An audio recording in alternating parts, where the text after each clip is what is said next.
চটপটি জমজমাটি চ্যানেলে তোমাদের সকলকে স্বাগত। আজকে আবারও একটা নতুন রেসিপি নিয়ে চলে এলাম। দেখতেই পাচ্ছ সামনে রয়েছে ছোট ছোট চিংড়ি, যেটা ভালো করে নুন হলুদ মাখিয়ে রেখেছি। তো ছোট চিংড়ি যেহেতু, তো আজকে আমরা তোমাদের সামনে করে দেখাবো ছোট চিংড়ি দিয়ে সর্ষে দিয়ে এবং নানা রকম সবজি দিয়ে একটা ঝাল। এই ঝালটা বানাতে কী কী লাগছে দেখে নাও। দেখতে পাচ্ছ নিয়ে নিয়েছি ফ্রেশ পেঁয়াজ করে, যেটা ছোটো ছোটো করে কেটে নিয়েছি। তার সাথে নিয়েছি বেগুন, তার সাথে নিয়েছি আলু, যেটা এরকম সরু সরু লম্বা লম্বা করে কেটে নিয়েছি। আর নিয়েছি টমেটো কুচি, আর লাগছে পরিমাণ মতো নুন, আর তার সাথে লাগছে 1 চামচের মতো সর্ষে বাটা। এই সর্ষেটার সাথে কিন্তু কটা কাঁচা লঙ্কাও আছে। সর্ষে কাঁচা লঙ্কা দুটো একসাথে বেটে নিয়েছি। যে যেমন ঝাল পাবে সে ততগুলো কাঁচা লঙ্কা এখানে দিয়ে দেবে। ছোট চিংড়ি ঝাল বানানোর জন্য কড়াই দিয়ে দিচ্ছি তো সর্ষের তেল। দেখতেই পাচ্ছ তেল থেকে ধোঁয়া উঠছে, মানে তেল ভালো মতো গরম হয়ে গেছে। এরপর আমরা কুচো চিংড়িটা খুব হালকা করে ভেজে নেব।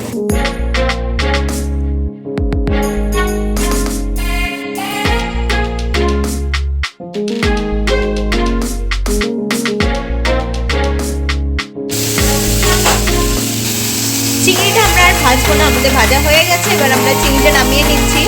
দেখো চিংড়িটা ভেজে একটা আলাদা পাত্রে আমরা তুলে নিয়েছি। এবার আমরা এই কড়াইয়ের মধ্যে আবার সর্ষের তেল অ্যাড করছি। তেল গরম হয়ে গেলে আমরা ফোড়ন হিসেবে দেব সামান্য পরিমাণ কালো জিরে। দেখো খুব সামান্য পরিমাণ আমরা কালো জিরে নিয়ে নিয়েছি। ফোড়নটা ভাজা হয়ে যাওয়ার পর আমরা দিয়ে দিচ্ছি কুচিয়ে রাখা আলু।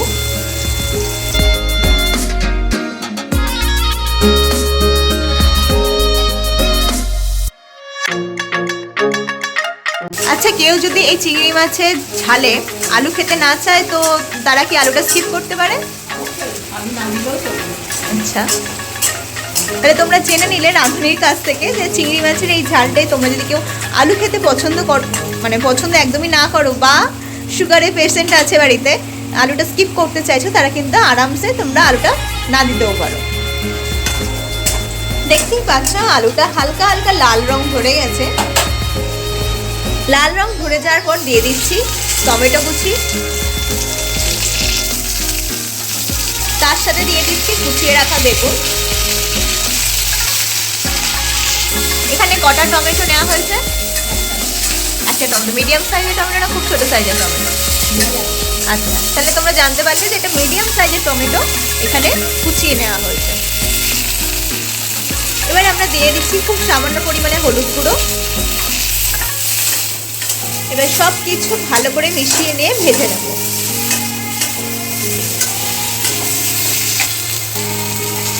হলুদ গুঁড়োটা দিয়ে একটু নাড়াচাড়া করে নেওয়ার পরে দিয়ে দিচ্ছি কুচিয়ে রাখা পেঁয়াজ কলি। এখন পেঁয়াজ কলিটা যেমন সিজন, তেমন তো পেঁয়াজ শাকেরও সিজন। তো এই রান্নাটায় পেঁয়াজ কলির পরিবর্তে কি কেউ কি পেঁয়াজ শাক দিতে পারে?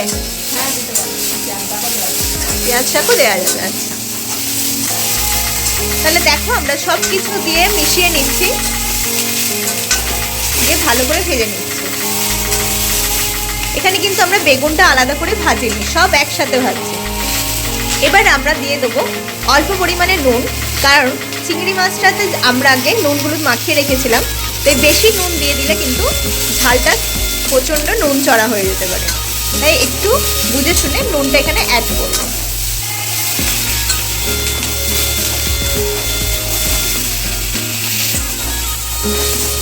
আচ্ছা, আর একটা কোশ্চেন ছিল, একটু তাকাও এইদিকে। বলছি কারো কাছে হয়তো কুচো চিংড়ি এই মুহূর্তে অ্যাভেলেবেল নেই, কিন্তু তার কাছে ছোটো মাছ আছে, যে কোনো ছোটো কুচো মাছ যেগুলো হয় ওগুলো আছে, ওগুলো কি তারা এই রান্নায় দিতে পারবে? সব ছোটো। আচ্ছা, তাহলে তোমরা জেনে নিলে যে কোনো ছোটো ছোটো কুচো মাছ দিয়ে এই রান্নাটা কিন্তু পসিবল। তো বাড়িতে যদি চিংড়ি মাছ না থাকে তো মন খারাপ করার কোনো কারণ নেই। তো দেখো এবার চিংড়ি মাছটা আমরা দিয়ে দেবো।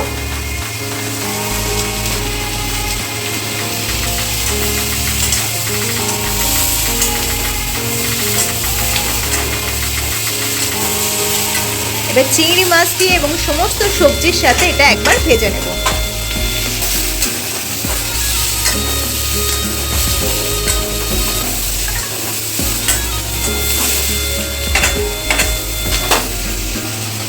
সব ভাজা হয়ে যাওয়ার পর আমরা এখানে জল অ্যাড করছি।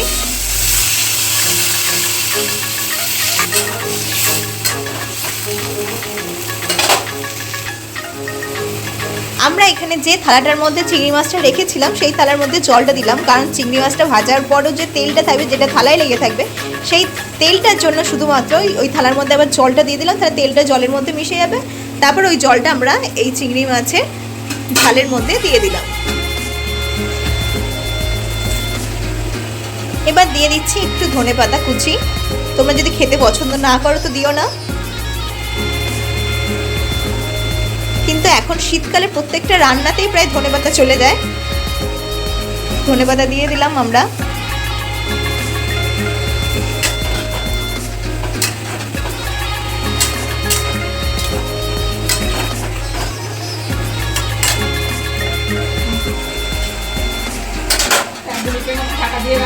এবার আমরা ঢাকা দিয়ে দিলাম 1 মিনিটের মতো।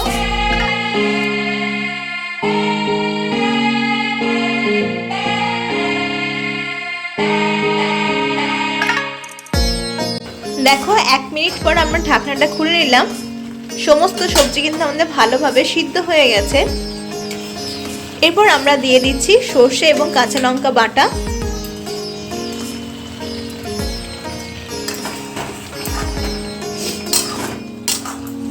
এবার এই সর্ষে বাটাটা ভালো করে মিশিয়ে নিচ্ছি।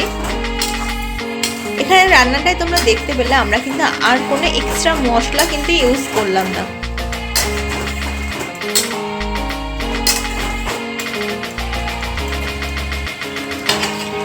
এবার আমরা দিয়ে দিচ্ছি গোটা কাঁচা লঙ্কা। এতে কাঁচা লঙ্কা ফ্লেভারটা খুব ভালো আসবে। তার সাথে দিয়ে দিচ্ছি, ওপর থেকে ছড়িয়ে দিচ্ছি ফ্রেশ ধনেপাতা কুচি।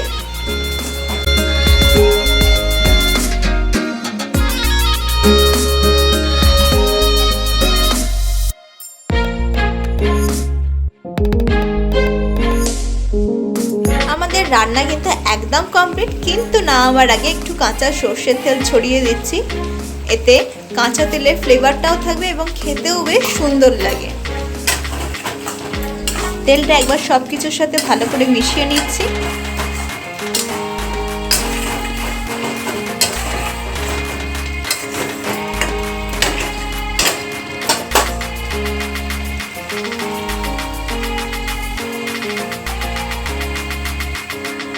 দেখো রান্না কমপ্লিট, আমরা গ্যাসও বন্ধ করে দিয়েছি। এবার ডে লাইটে দেখে নাও কত সুন্দর দেখতে লাগছে, একদম গরম ভাতের সাথে জাস্ট জমে যাবে। তো বাড়িতে তোমরা এইভাবে বানাও এবং আমাদের রান্নাগুলো কেমন লাগছে সেটাও কিন্তু কমেন্ট করে জানাতে একদম ভুলো না। ব্যাস, গরম গরম কুচো চিংড়ির ঝাল আমরা নামিয়ে নিলাম।